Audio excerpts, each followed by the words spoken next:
Talk. So today we are going to be talking about something really important, you guys. And for us, like before we get into that, I want to say a very big thank you to all those who have been supporting this channel. Thank you so much for your subscription, for your likes, for your comments. Thank you so much. And for those who haven't subscribed yet, I'm appealing, please don't forget to hit the subscription button. Don't forget to ring the notification bell. Don't forget to leave a comment. Don't forget to share and invite more people to join the family, the Girls Talk family. And with time, we will have more and more videos to talk about, more exciting things to come. So for this season, let's just focus on how we can build our mental health, and with time you see more of girls on the Girls Talk show or YouTube channel. So what are we talking about today? Today we are talking about hate.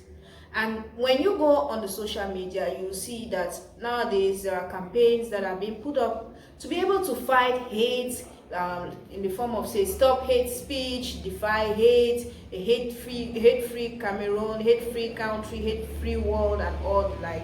Now, it is important for us to know first where this hate is coming from in order for us to be able to stop the hate.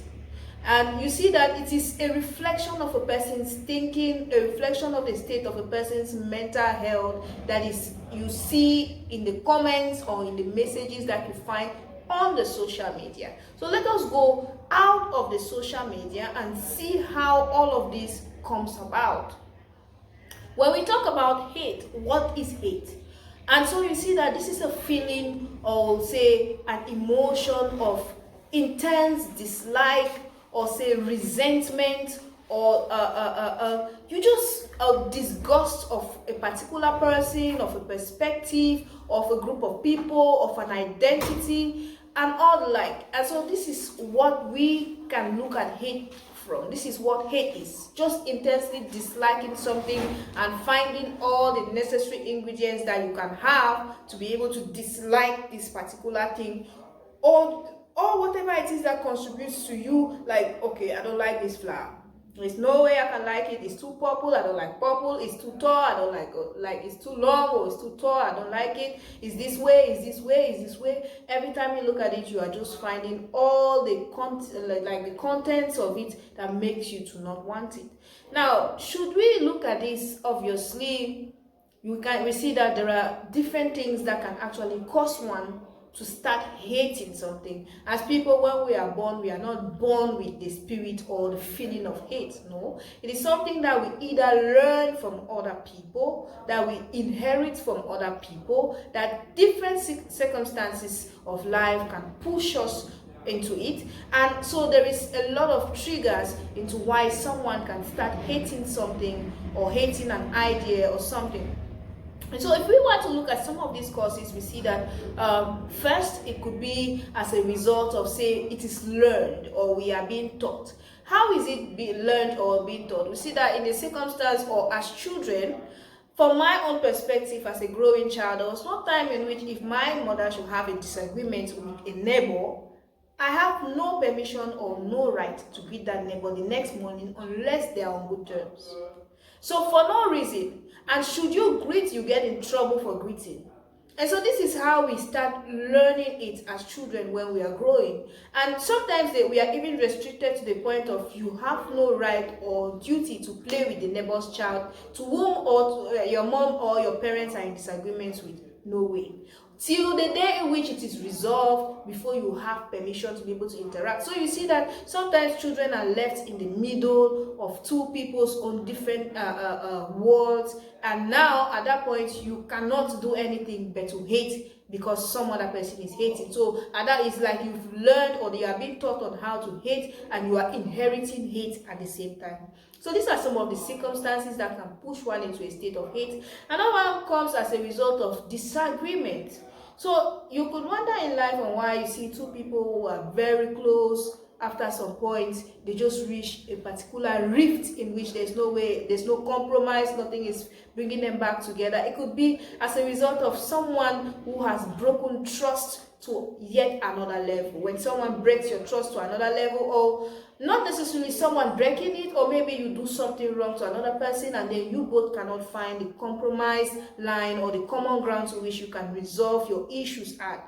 So at that point now you feel like, oh, I really love this person. I really thought this person saw me in this way. I felt like even if I did this person would still be with me. And so with that, you see that since there is no ground of compromise, now we start sharing our different perspectives with different people. We start widening the arena, and then you see that more people become involved and they start inheriting the hate from our perspectives, and then there is no common ground. And then from there, you see that that's how it grows.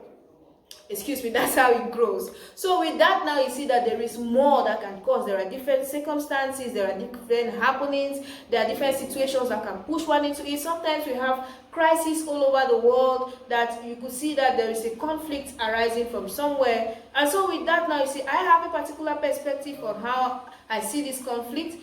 And so because I have that perspective, if I should see someone on the social media writing on this perspective and I buy it, even if it spreads 100% hate, just because I buy 1% of their perspective, I do not care to go through the message they're passing. I just forward as received, because I just want to say, okay, it's my perspective, I'm supporting the perspective, which is wrong. So at some point we need to understand that hate is an emotion or a feeling that has consequences not only on us that bear it, but on the people around us and the person we are hating or the group we are hating and all the like. So people can hate an idea, a perspective, a group of people, some other person's identity, just because they are that way. You just choose to hate. That's why you see the world is the way it is today, because so many people have we have issues of racism, we have issues of xenophobia, in which we just look at this person, we feel threatened, or we just have a sight of this person and we are like, no, because this person doesn't look like me,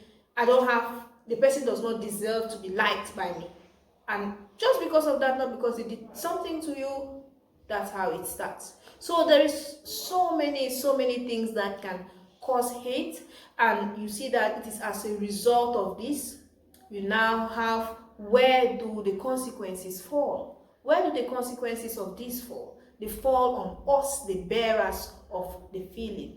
In the sense that you see that you waste so much energy in negativity, you become more and more bitter, you are often disgusted, you are often in anger, and all of this affects so much of you that even the productive time in which you can have to think positively or productively towards a vision, towards a dream, towards a particular thing that can be helpful to you even today or in the long run, it is channeled towards that particular idea, person, or identity you have chosen to dislike.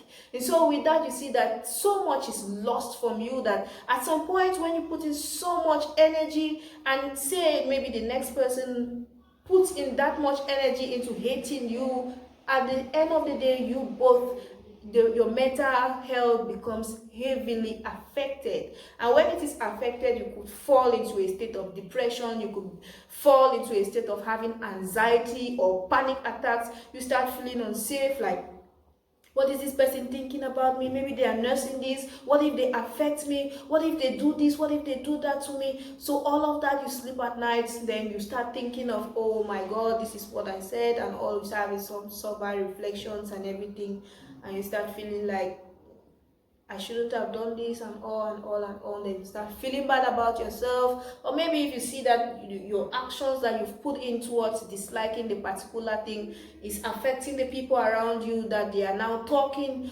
back, that stop and all, you start feeling like maybe the world doesn't like you, or the people around you don't like you, which is not the case. So now the essence of this is for us to be able to find out what is it that you hate, or who is it that you hate, or what is that idea that you hate. Then ask yourself, is it necessary for me to hate this thing? Is it necessary for me to hate this person? Ask yourself, is it even necessary to hate in the first place?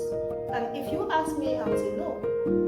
There is no essence, because there is more that is steals from you as a bearer than even from the person you are hating. So you should give no room for hating, because it steals so much.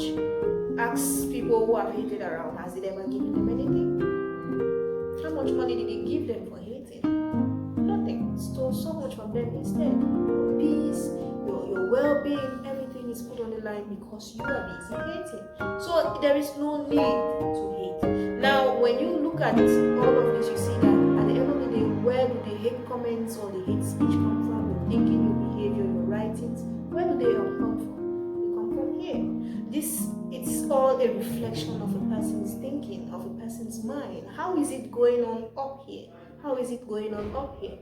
At the end of the day, that's it. It simply shows the state of a person's mind. So because I hate this person or I hate this idea or this group of people, I write about it, I share it on social media. Some other person buys my perspective, they support me, and we keep on channeling that energy into hating so much. So to the people who like buying perspective or who have certain perspective, know that the world is so diverse, and it is important that we learn to tolerate different perspectives and different ideas that you find. And so you just have to find a common ground and know that this person is different, this idea is different from mine, doesn't mean it is wrong. So we just have to find a common ground in which we can say live together as one. And so when you are sharing or when you are typing something online or when you're communicating with people around you, it is necessary to think. Is it truthful? Is it helpful? Is it important? Is it necessary? Is it kind? Okay, if it is, then I can forward as I've received. I can share it around the people, like say it to people around me, and also there are different channels to which you see that the feeling is being spread on the social media, through different associations and more. So if you watch this video right unto this extent, you are amazing. Don't forget to jam the subscribe button. Jam the subscribe button. And don't forget to like. Don't forget to leave a comment. Don't forget to share. There's so much more that I would share, but I cannot exhaust it in just one video. So should you have perspectives to support the idea or how else you can encourage more people to kill the spirit of hate, don't forget to leave a comment and we will talk more on that. Thank you for watching this video. See you in our next video. Bye.